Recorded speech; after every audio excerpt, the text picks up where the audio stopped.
December 3rd, 2019. Joe here at Simple Life Show. I appreciate everybody for joining me today. I found an interesting story by accident. It wasn't really well covered by the media. I thought it was really funny, hilarious, and also a good learning tool for a lot of, especially young people out there. Monopoly just recently came out with their own, another version of Monopoly called Monopoly Socialism. And if you look here, I'll go ahead and just blow this up here so everyone can see it here. This is on Amazon.com. We also have a further look here at Monopoly's new game, Socialism. Tagline under that is "Winning is for capitalists." Okay, so that kind of gives you a good idea of where this whole thing is going. Now, if you don't know the history behind Monopoly, it's a very fun board game. I'm sure everyone out there has played it at least once. And if it probably been in the situations where you've been in a group of people playing Monopoly and someone just flips the whole board because they get frustrated. Now, if you don't know anything about this board game, at least the history behind it, it's really interesting. The history of Monopoly can be traced back to actually to 1903 when American anti-monopolist Lizzie Magie created a game which she hoped would explain a single tax theory by Henry George. It was intended as an educational tool to illustrate the negative aspects of concentrating land in private monopolies. I think that most people, at least most of the Republicans and conservatives and nationalists out there, are anti-monopoly. I think monopolies are not a good thing for any kind of healthy capitalist society, and it really stinks of socialism, honestly, because you concentrate one whole bit of power into one company, and they start just gobbling things up, and there's no real competition anymore. And without competition, then you don't have better products coming out. You don't have value that's actually given to the population. She took out a patent in 1904. Her game, which was originally called a landlord's game, was self-published beginning in 1906. Maggie did create two sets of rules: an anti-monopolist set in which all were rewarded when wealth was created, and a monopolist set in which the goal was to create monopolies and crush opponents, which we commonly see now. Several variant board games based on her concept were developed from 1906 through 1930. They were involved with both the process of buying land for its development and the sale of undeveloped property. Cardboard houses were added, rents were increased. We've all know that game. Now, the interesting part is according to an advertisement placed in the Christian Scientist Monitor, Charles Todd of Philadelphia recalled the day in 1932 when his childhood friend Esther Jones and her husband Charles Darrow, yeah, you should know, Darrow wrote a lot of those books, the Christian books, came to her house for dinner. After the meal, the Todds introduced Darrow to the landlord's game, which they then played several times. The game was entirely new to Darrow, and he asked the Todds for a written set of the rules. After that night, Darrow went on to utilize this and distribute the game himself as Monopoly. Because of this act, the Todds refused to speak to Darrow ever again. Now, after the game's excellent sales during the Christmas season of 1934, Parker Brothers bought the game copyrights from Darrow. But when they learned that Darrow was not the sole inventor of the game, it just bought the rights of Maggie's patent for $500 and went on to make millions, billions of dollars off this one board game. So that's a little interesting tidbit about the introduction and the history of Monopoly. So now, if you're well aware, I mean, all you got to do is actually go to Amazon, and you can see all the different types of different monopolies that are out there. A lot of them are funny and stuff like that. So we have a cheater's edition here. We should probably put that along with the socialism. So there was an interesting news bit from NBC. I'll play a little bit of this, and we'll discuss it afterwards. Any board game, it is Monopoly, but it is a specific kind of Monopoly Socialism. This has been making the rounds in the past week. We actually almost couldn't get our hands on this because it's been sold out in so many stores. Basically, it's Monopoly, but a parody of Monopoly with some socialist themes. Monopoly, as we know it today, seems to sort of celebrate capitalism, gets you to buy up property and take money from your fellow playmates. But it was actually invented by a leftist feminist woman in the early 1900s who created it in order to actually criticize some of the foundations of capitalism. She wanted to point to the problems of inequality. But those themes sort of fell to the wayside once a big board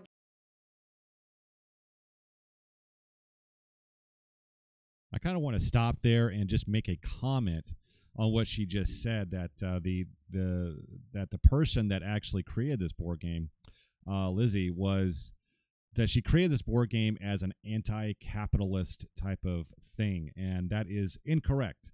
This board game was created against monopolies. Now, monopolies is an inherent part of capitalism, at least not true capitalism. You want to say it's crony capitalism?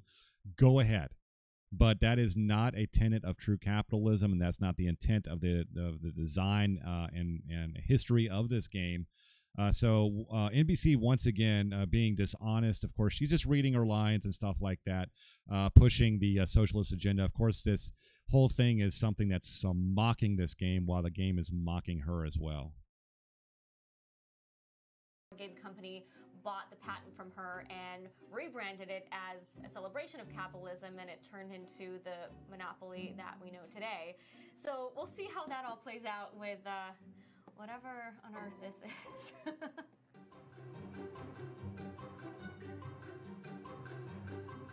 All right, so right off the bat, we've got go, we've got jail, free parking, and go to jail. Instead of the railroads, we've got community shuttles. Okay. Right? Okay, can we figure out what the rules are? All right, let's go to the rules. Okay.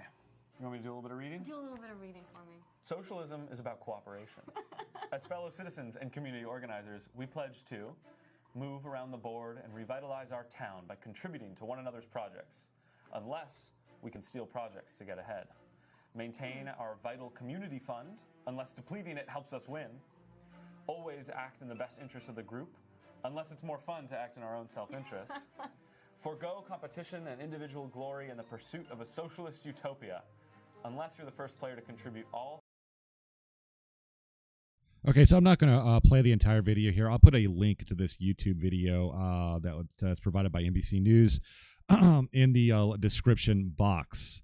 Because if I play the whole thing, they'll just, demonetize everything and probably tear it down because I'm trying to rip off some video of NBC. However, the issue here is that I've watched this entire video, and it's obvious that these two people here are pro-socialist. They are classically liberal and all this stuff. They want to play this game to kind of see if it shows how wonderful socialism is.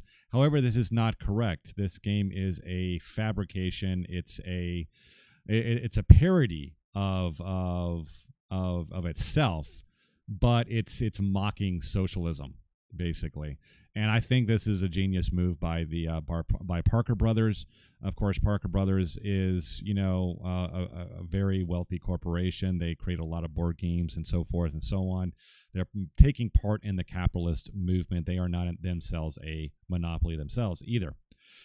So there was an article that was recently published about this game, and of course it's coming from Polygon. Monopoly Socialism is a bad game created as an ineffective parody, right? I think it's pretty effective. Monopoly Socialism winning is for capitalists. A new board game from Hasbro Gaming is one of the first mean-spirited board games I've ever played. Mean-spirited. Okay, vanilla Monopoly itself is a dated, frustrating experience, even the most favorable settings. Yes, we know how frustrating capitalism is.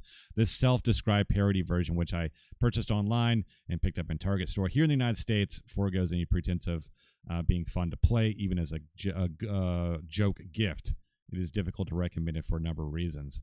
So he goes on further by saying, in Monopoly Socialism, there are no properties to buy. Well, what do you think? You're living in a socialist society. Government controls and owns pretty much everything. They control everything. That's what you want. Instead, the majority of the spaces on the board game are taken up with projects, a word that perhaps inadvertently brings to mind urban housing developments of the 80s and 90s. No, it's just communism. The game's brands of jokes rely on partisan political humor. Marvin Gardens Park Place are nowhere to be found, replaced with the Healthcare for All Hospital, a no-tip vegan restaurant, and the Together We Rise Bakery. Players take turns rolling dice and moving around the board just like regular Monopoly, but instead of paying for things on their own, virtually everything is funded with money from the community fund, which gets stocked with $1,848, which is a play on the date the Communist Manifesto came out. Totally intentional. The trick is that since there are only a few ways to put any additional money into the fund, it dries up before much of anything is accomplished. Well, how about that? Then the game ends. That's how socialism works. When you have government controlling everything and you don't have a constant pipeline and a loop and feedback of money into the system by people creating value for the population, and the government's running everything, guess what? Everything does get dried up. The pie gets smaller, and everybody loses in the end. The only person that wins are people that are taking advantage of the system in a socialist society. And of course, that brings on corruption. And as we know, total corruption, total power breeds corruption. And we know that. And socialism breeds corruption. We can see that throughout history. Also interesting, the point here that when you roll around, when you pass go, you get you don't get the $200. You get what's called a living wage of 50 monies. They call it 50 monies. It's technically possible for one player to win by developing 10 projects around the board, but it's highly unlikely to actually happen given the capricious nature of the random dice rolls. The several simulated games I played through all ended up in bankruptcy. Go figure, which I'm confident is an intended feature. If someone actually does get close to winning, the same instructions also encourage players to act on their own self-interest to thwart them. Bribery is encouraged. Guess what happens in socialist societies? Guess what happens, especially in Venezuela and all the other countries that are socialist? We can see this throughout history. These types of things happen. People in positions of power, they're opportunists. Everybody wants to live a free life. So if you have a whole bunch of official and governments and the power is in the hands of the few, guess what they're going to do? They're going to take advantage of that, and they're going to become corrupt, and everyone is going to suffer as a result. The best, of course, as we know, the best laid intentions always lead to hell. Monopoly Socialism is essentially a single-use board game. That's also intended as well because socialism is a single-use game as well. The Monopoly of the Digs is Socialism live in the deck. 44 chance cards during a single playthrough. You'll burn through all of them at least once, leaving nothing fresh for your second game. That probably is for the best since the chance cards themselves are incredibly callous. You're being sent. Also, another thing about the chance cards, you're being sent to jail for a lot of reasons. You know, it's just like the Gestapo just sending people to jail all the time for some of the most minor offenses. You know, and of course you'll probably end up in some go to gulag or something like that, just working, breaking bricks and stuff like that, just for having the audacity to question your government. That's how socialism works. Instead, the game seems to run on conservative agita over topics like organic foods, waste reduction, and concerns over plastic pollution in the environment. Well, what do you think is actually bringing on this whole entire socialist mindset? It is the best way to do that is through concern over the environment, concern over the health, concern over the safety of the children. That is what is bringing in the socialism. That is the back door into a socialist state here in the United States. And Parker Brothers and Hasbro, they know this. They know this. That's why they put out this game, Monopoly, Socialism, Capitalism is for winners and stuff like that. You know, it's just really interesting. The most common outcome of a chance card is uncovering negligence, corruption, or absenteeism among the labor force.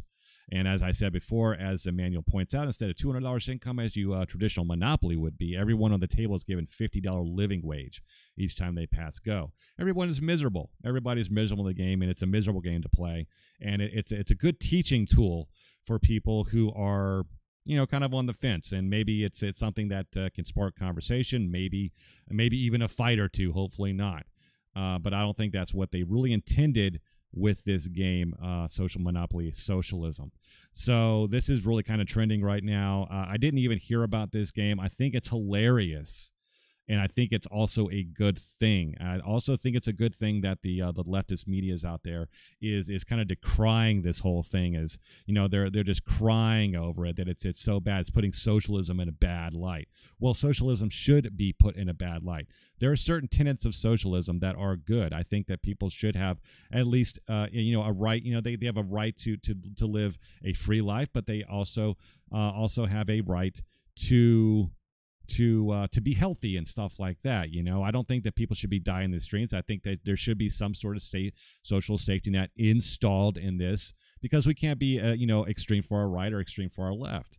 We have to be somewhere in the center. But this whole idea of socialism, communism, and also another thing that I want to point out that early on in this video here, the girl who's playing, she says that when they find out that the whole $1,848 is a play on communism, well, she wants to say that communism isn't, it's conflating socialism and communism. Well, I think that this person, who obviously probably works for NBC, needs to read her history and really needs to understand where communism comes from. The lifeblood of communism is socialism. Communism is Leninist socialism. That's all it is. We have a really big problem with understanding what socialism really is and why it's an immoral system, because it takes away the freedom of people to make their own choices and to have their own destiny, and it completely is it's the inverse of individualism. And individualism is our natural state of being a human being. Socialism is the inverse of the natural state of being a human being, and we are starting to embrace that as a country, and it is really, really kind of getting really terrifying that we are just kind of playing down a lot of the negative aspects of this type of ideology. So keep in mind that this is just a board game, but I think it is a really good learning tool for a lot of people out there. Until next time, this is Joe with Simple Life. Have a great day. I'll see you in the next one. Bye.